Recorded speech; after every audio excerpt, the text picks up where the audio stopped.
This is Tell Me Exactly. I'm your host, Meridith Jensen. Joining me today are Alan and Sean, who are a part of our client operations department at Priority Dispatch. And today we're telling you exactly all about the RCO program. So Alan Siorek is here. Alan, tell us a little bit about yourself and why you're here today. Really glad to be here. I am one of the deputy chiefs of implementations, where I oversee half of our project managers, and our project managers, among other things, help for implementation, but also are responsible for this RCO program, or the Regional Client Outreach Program, as it's known. I started with the company, 9 years ago now, 2017. If I'm doing the math, no, I'm not doing the math right, but that's okay. So it's been a little bit of time. I'm retired from the fire rescue department, and I worked for a police department down in South Florida, where I was a telecommunicator for them as well. So I've had a long history of working with 911. Actually, this is my 30th year of public safety in one way, shape, or another. So, but Cool. Really looking forward to talking more about our program. Yeah, and my listeners already know that I hate acronyms, so that's one of the first things that we'll tackle in this episode is what is this all about? Sure. Also joining me is Sean Cloney. Sean, tell us a little bit about who you are and why you're here today. Sure. So my name is Sean Cloney. I'm implementations project manager for Priority Dispatch. Prior to that, I worked for a regional 911 center in Connecticut for 15 years, while I was in charge of quality assurance and training. And then before that, I worked for a commercial ambulance. All that said, I have some experience in public safety, and I've been working with Priority Dispatch since 2017, helping clients all over the country, get through and implement different programs and all of our services. Right now, again, as we're talking today, I'm part of the Regional Client Outreach Program. I have a set number of states in which we cover, and we can sort of go through and talk about what that entails. But I enjoy talking to clients and helping them through and really getting them the information they need. All right, so Alan, I'm going to start with you. So first of all, RCO program, right? Any of our listeners that are Priority Dispatch clients have probably seen those marketing blasts going out, letting you know that we have a new way to support our clients. So RCO, of course, as you kind of mentioned, stands for Regional Client Outreach, which is kind of a slash title of what our project managers have as their role. So Sean is a project manager / RCO, right? But tell us a little bit, Alan, about the history behind this RCO program. Why was it created and how did it really come about? So over the years, we had a great sales team, really worked well with our clients. And then, as the implementations department and now our client operations division, has grown, we had somebody to help you do that initial installation, get the software up and running. And we always told our clients, hey, you can reach out to us at any point in time. If you have any questions or concerns, we're more than happy to assist you. But it was more of a reactive force. And what we've recognized over the last couple of years is that we need to be proactive. We need to actually go out to our clients and say, hey, we are here. We can help you with operational questions and concerns that you may have and help you navigate things like, hey, I'm looking about maybe, doing an upgrade to our software, or, hey, I've got a new medical director or a new fire chief or a new police chief, and they're not really familiar with the system. In the past, our clients unfortunately kind of just navigated that on their own, and we want to make sure that they know that they have a resource available to them to assist them with those operational needs. Right. And it, as I remember too, because I remember kind of being involved in this process in the infant stages of it as well, it was kind of born from that concept of clients not really knowing what they didn't know. Exactly. Right. And so a lot of times clients don't even really know what questions to ask because, there's so many elements that go into the implementation process.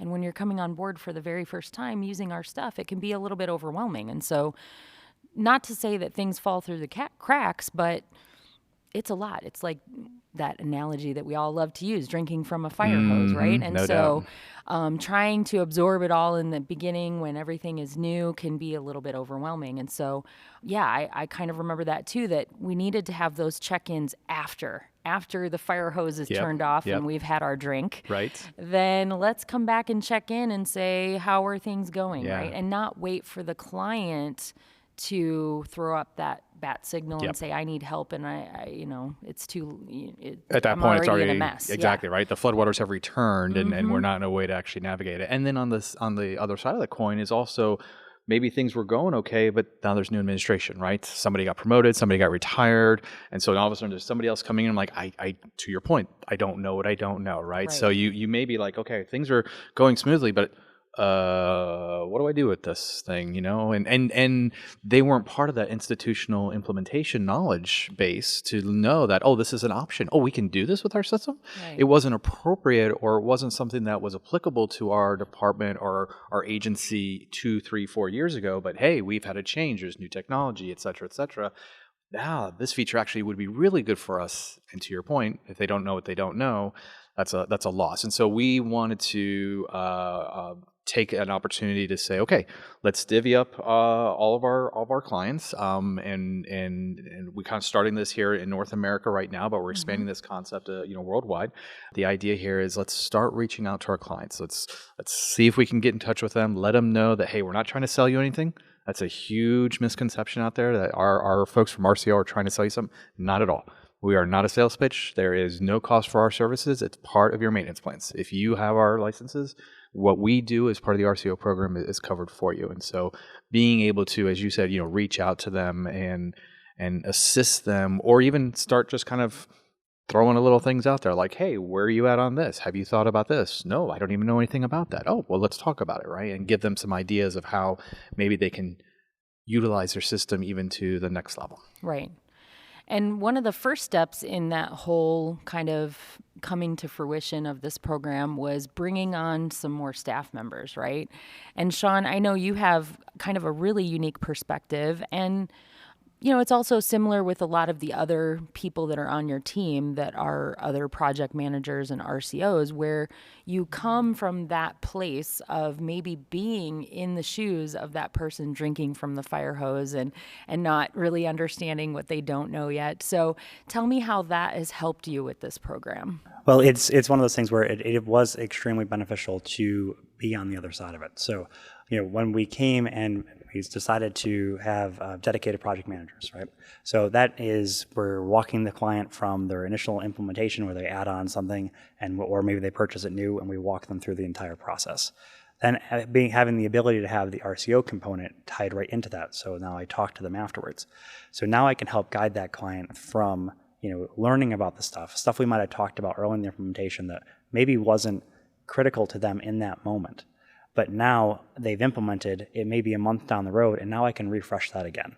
Yeah. And I can help that. Or the client that maybe implemented years ago and we're checking back in. And then it's stuff that I wish that I had when I was a client. Right? Yeah. I knew that I can always reach out to sales if I had a question about contracts, or I need to add on stuff, or even just in general, and they would usually point me in the right direction, but it always felt like there wasn't a good home base. So in my role now, I look at it as I'm that, I can be a constant contact, consistent contact. I might not need to know all the answers. It very well might be you need to speak to folks over at the academy. You might need to speak to folks over in the sales department. You might need to. But if they reach out to me, I can at least help them in that moment. And clients that do that seem to be the most successful in utilizing the whole program. And they make my interactions much easier. Right. I think it's kind of a full circle moment for me to see you in this role, because for those of you that don't know, when I met Sean, I was showing up to your agency to help you with a post go live, right? You had just implemented, and we were checking in to see how things were going.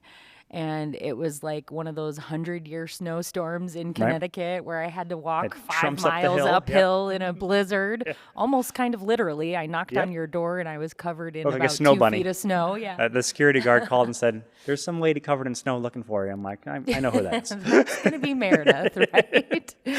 And I remember walking in the door saying, "Do you happen to have a blow dryer?" Because I was just soaking wet from walking through the blizzard, literally. But all that to say, like, it's a cool moment for me, because back then you were in that client role, and I was the one sort of guiding you through this process and checking in with you. And I remember right away identifying that, man, this guy would be excellent on our team because he gets it, right? Glad it worked out. He gets it, yeah. Because that's all, that's what we were looking for when we were, selecting those project managers and RCOs, are the ones that kind of get it. They don't know all the answers to your point, but maybe they don't know all the answers, right? But they do know how to be that liaison between the client and have that drive to seek out the answers and not just give one of those, kind of made up responses. So that's what I really love. All right. So Alan, talk to me about some of you both have kind of spoken a little bit about this, but let's talk a little bit more about what is the kind of gap that this RCO program is filling. Let's talk maybe real examples that you've seen so far since its fruition, since we rolled this out. It's been now almost a year officially. So yeah. I mean, we did some little beta testing, if you will, earlier on, kind of a thing, but we're right around the 1 year mark. But amazingly, I would think probably one of the biggest things that we're seeing is just how far behind our clients are when it comes to software upgrades. I mean, we have seen some that were like, "Oh dear Lord, we really need to get you up to the next level here," because they're so far behind on the latest standards, right? I mean, they're not even hitting what is industry best practice at this point anymore. They're that far behind it, and for whatever reason, right? There could be a number of different reasons why that's the case. But the minute that we reach out to them and are like, okay, that's a couple years old. What are some of the challenges your staff is facing? Yeah, that was fixed in a version 2 after yours. Oh, wait, no, that issue was fixed last year. It's like, hey, these pain points that you're having, they go away the minute you upgrade to the latest version of software. If anything, that's probably one of the largest things I've seen. How about you, Sean? I think that's one of the things that sometimes we overlook, right? So obviously protocols and using the software and triaging calls are very important. It's a critical part of the 911 center. But they also have 30 other systems that they're dealing with. So, where we're sitting there like, well, why wouldn't they just update on their own? Well, it's because they maybe had to update their radio, they maybe had to update their CAD and so on. So having us be able to chime in and say, hey, by the way, you are a few years behind. And it's not that big of a lift, or I can guide you through doing that update. So really, it's helping them learn that process. You might have someone that have never done it before, or maybe they're just too stuck on how they used to do it in the past. And we can say, all right, I've seen 4 other agencies do it this way. Maybe we could think about changing some things. And it's like, oh, that makes it so much easier for me going forward. So again, just having that constant check-in, that reminder.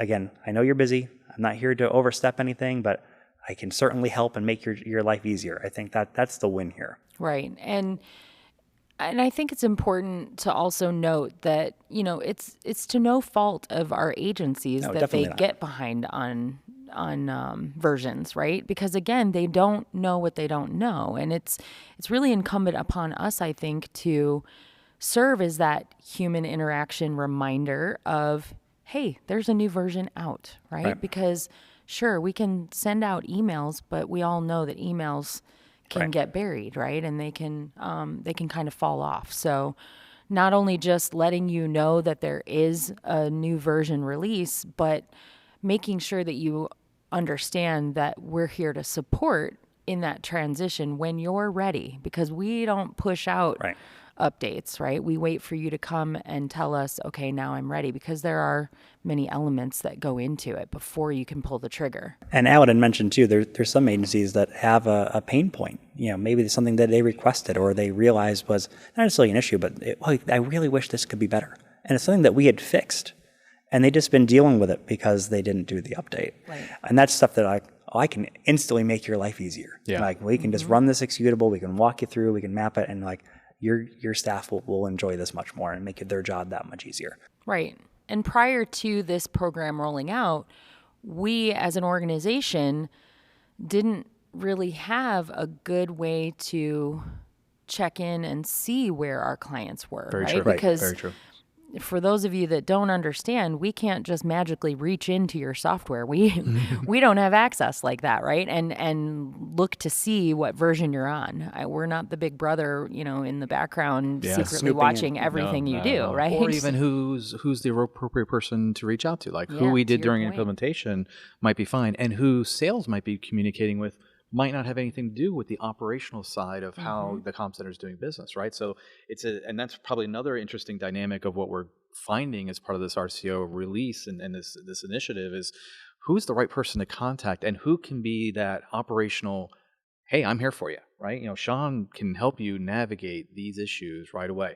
Let the person who's IT or let the person who's billing or let those handle it with those other entities. But from an operational standpoint, we got you covered. And I found it runs the gamut, right? So again, sales might have someone in the county office that they've been sending the bills to, and that's who really is the head executive there. But when talking about software versioning, they're like, I'm not even That's sure. not me. Yeah. It's not me. So as part of our RCO, we typically will find someone that can speak intelligently on whatever we need, but we'll talk to anybody. Right? There's one agency where I routinely check in and I speak to the QA person, but every once in a while I'll talk to the IT folks because we build that relationship. We know that I need to talk to you. That you want to update, I'll reach out to them, and I can certainly help them and guide them through that process. So it's helped building those relationships as we go forward. Very much so. Yeah, no doubt about it.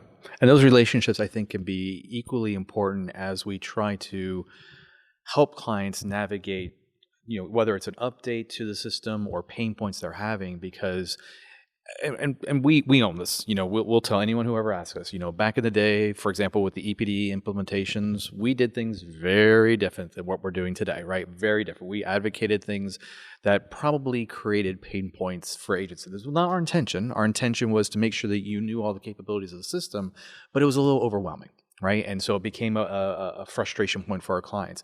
Now, by building these relationships, as Sean is talking about, we can go back to them and say, how are you doing business right now?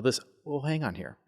There's a different philosophy that we're trying to share with our clients, help you understand the real value of why you may, for example, want to turn this question on, but the other 85 questions, turn them off, right? It doesn't matter for you. If it doesn't apply, if it doesn't help you, if the sun is not going to turn around, kind of a thing, because that question's off, then turn it off. Don't let it be a pain point. I usually, when I have that conversation with clients, I say you need to look through all these through two lenses. One, is it going to provide value to the responders at all, or is it going to justify a response? And two, is it going to provide value to the comm center? If the answer is no, there's no reason. No reason at all. And that will just help on so many things. And a big push is our EPD implementations. We want to go back and check in on some of those. But again, we're trying to reach out to every one of our clients, usually twice a year if we can get there, just to make sure they have everything they need. All right, so I want to go back to something that you both kind of touched on a little bit that I think is also an important element here. And that is that, we don't know what we don't know. That sort of seems like the theme for today's episode, right? But I think it's really one of the biggest things that I see as a benefit of this RCO program is that we work with hundreds, thousands, clients all over the world, right? So we have essentially done the heavy legwork. We have been through the paces with those tried and true or tried and changed methods of how we do things, right? And I think what maybe clients find themselves in is a little bit of a silo because this is the first time for them, right? Like they've never been through an implementation before. They've never seen it in another center. And so that's where maybe some of that not knowing which questions to ask kind of comes from because their situation is unique to their own experience that they're walking through right now. And so that's what I love about this program is that we bring that more global perspective. And when they tell us, I'm running into this issue, XYZ, we can say, you know what? Another agency over I've seen that before. Has already experienced that, and we've figured out what the solution is for that. Here's what worked for them. Exactly. Will this work for you, right? That kind of Right. So that's what I love about it is because, again, putting myself in the shoes of the client, I don't really maybe understand that point of it, right? That there is knowledge out there from that perspective of other people that have already towed the road, right? And so we're not here to try to reinvent the wheel or make you start over. We're here to share all of that knowledge and research and experience. And so that's what I love. And we have, so I mentioned that, this RCO program is kind of focused here on North America side of the world, if you will. But we do have, for example, in our UK office, right? They, because of the way that their contracts are structured and some things that are a little more unique in that environment, they've been doing a lot of these kind of concepts in a slightly different way on a more regular basis. So to your point, we can tap into not only issues that we've had here in other states or other comm centers that are in your same jurisdictions, we can reach out to our international clients and be able to say, hey, how have you dealt with this, right? And then things may not always match because of cultural differences and things of that nature, but at least it's an opportunity for us to say, hey, we've got, as you said, thousands of clients. Let's go ahead and take advantage of those whenever we can. So now let's talk nuts and bolts a little bit, right? So let's break it down for the RCO program as a part of the client operations division at Priority Dispatch. How many of these people with this title do we have? Oh, so we have 15 project managers. So we have 15 regional client outreach, and they have all 50 states and Canada all split up. Our endeavor is to reach out to every single one of you, hopefully by the end of the year, if you have not heard from us already. But that is our goal, is to reach out to every one of our clients across the United States and Canada. And Sean, tell me a little bit about when you reach out to these clients, what are some of your kind of goals when you're doing that? Like, obviously, I think probably the first goal is call me back or answer the phone or let me in, right? Yeah, hello. Yeah. But a little bit beyond that, like what are those goals when you're doing those first reach outs? What's your plan? Yeah, so usually I want to call and just explain, this is what we can do for you, right? I'll explain the system, I'll explain my role. So I do it one of two ways. Sometimes I send a feeler email out first. Sometimes I might have run into them in a conference or whatever. But either way, I try to get my toe in the door and just say, this is what RCO is, what I can do for you. As far as some background data, typically the first time we talk to a client, we're going to want to get some core demographics. That helps with us when an update comes out. I can then have that next conversation and say, all right, I know you're on this CAD. I know this is how it works. And I've dealt with this in the past. So we look for things like their CAD information, their agency size, what versions of the software they're on, if they're interested in ACE or some of our add-on protocols. So that's background core demographics is what we shoot for. Typically, it could be a 3 to 4 minute conversation. But again, we're looking to expand and help them with whatever they might have. I then try and see if there's any issues or immediate fixes. I remember when we used to do site visits forever. We want to go through that whole day and find something that will immediately relieve the problems or quick win, right? Look for it. And there's a lot of them. For example, I had one agency that called and it was about something completely different. They were having an issue with a course registration, which again, it was simple. And I'm like, all right, you need to reach out to course. I'll tag you in an email and blah, blah, blah. And then as we're having a conversation, he goes, oh, by the way, nothing goes over to our CAD. And it's a CAD that I've worked with in the past. I know it has an interface and I know how it works. And I said to him, I'm like, it can, right? Yeah, let's take a look. Let's take a look. So pop the hood. He's like, oh my God, you were able to send all that data over. We've been dealing with this for 3 years and just didn't know that was possible. Yeah. So those are the little things that, it seems small for us because we deal with it a lot and we're in our software and we're talking to much clients, but it just changed that whole center's perspective on things. They're much more happier with our product. The field units are happier. They're seeing their CAD notes, and it was a simple fix that they just didn't know how to do. And that's definitely something that we can help with. And that's another thing that we try and do is, again, we touched on the contact information. So that's one thing I would like to leave folks is if we're sending feeler emails out, and if you're the right person, just send a reply back. Yeah, it's me. I'm busy, maybe I can talk to you in a few weeks. Great. Or you can keep my email on the shelf. And if you have a problem down the road, by all means, shoot me an email then. That's great. I had an agency in Massachusetts do that. I emailed them back in the summer. About a week ago, they called me. I had your email. Didn't want to talk to you then, but I'm talking to you now. Right. Didn't need you at that moment. Right. But now But that's what I would leave with folks is, we're not trying to push anything. We're not trying to force you to update. We're not trying to, tell you something new, so we're just trying to help you with whatever you might have. Find those instant quick wins and get that good relationship going. Yeah, and I think that's so critical, right? Because to your point, we need that human element, right? Because on paper, we might have somebody reply about a version and they think that they're on the, when we say, are you on the most current? And they say yes. Yeah.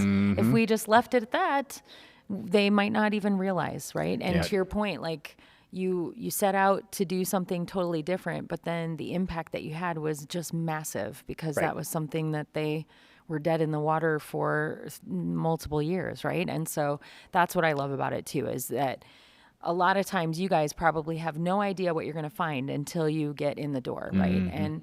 And I'm sure you probably also love when you find agencies that are doing great, that have everything lined up the way they should, and those are the ones that we wish we could clone and sprinkle around to every other agency that we visit. But we're going to learn something from them too, right? Like maybe that's when we go in and start diving deeper from, okay, so everything looks great here.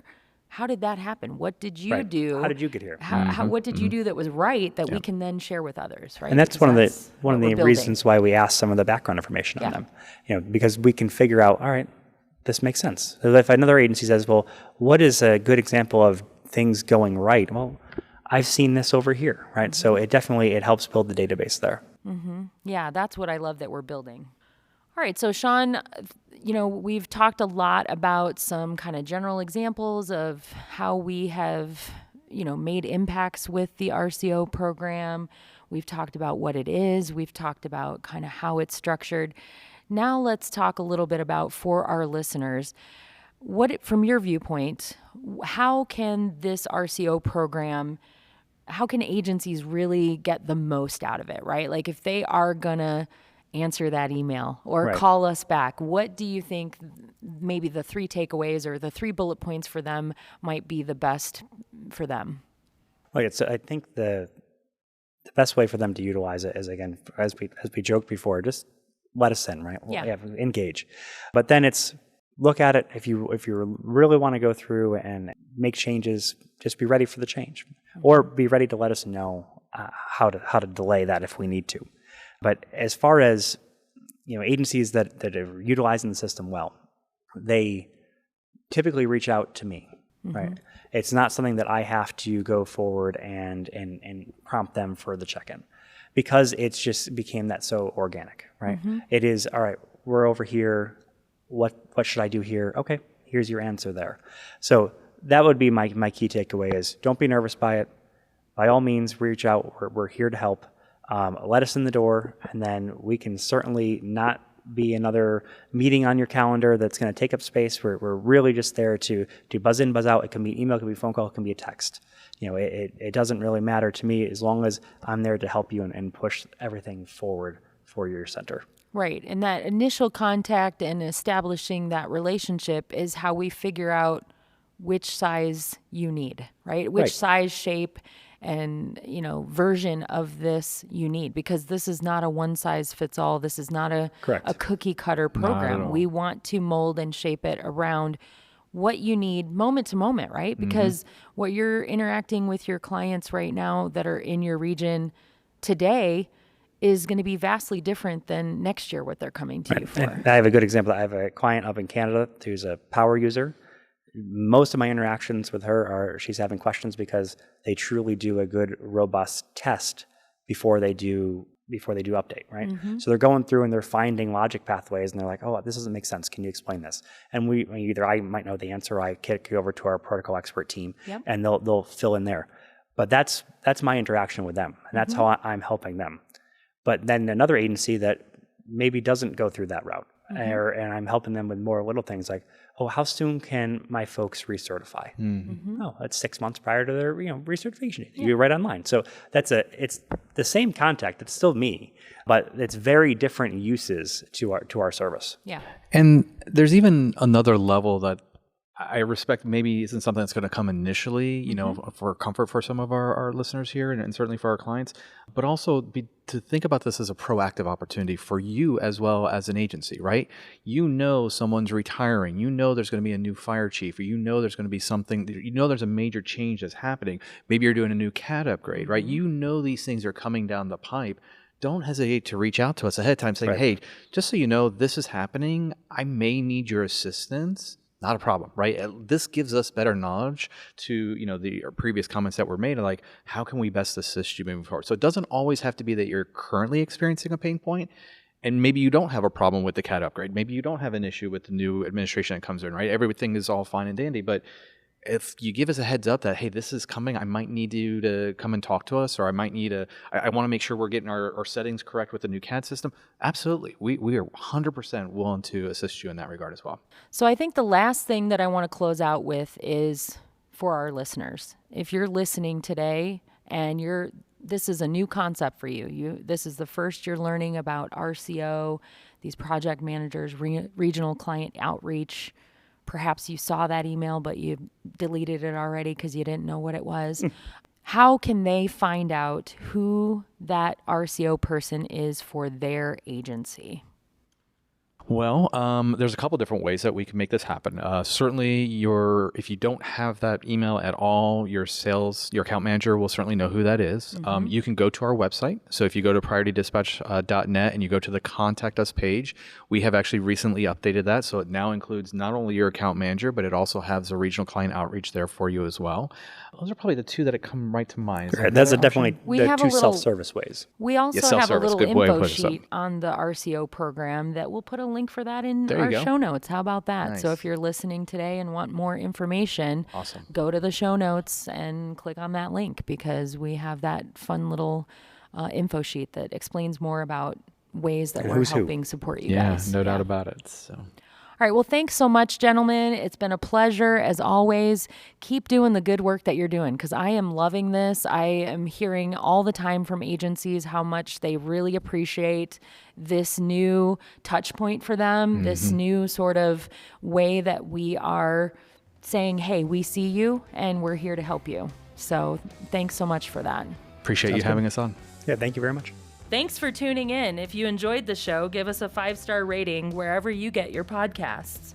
Be sure to let us know what you liked and subscribe and follow us on Instagram and Facebook.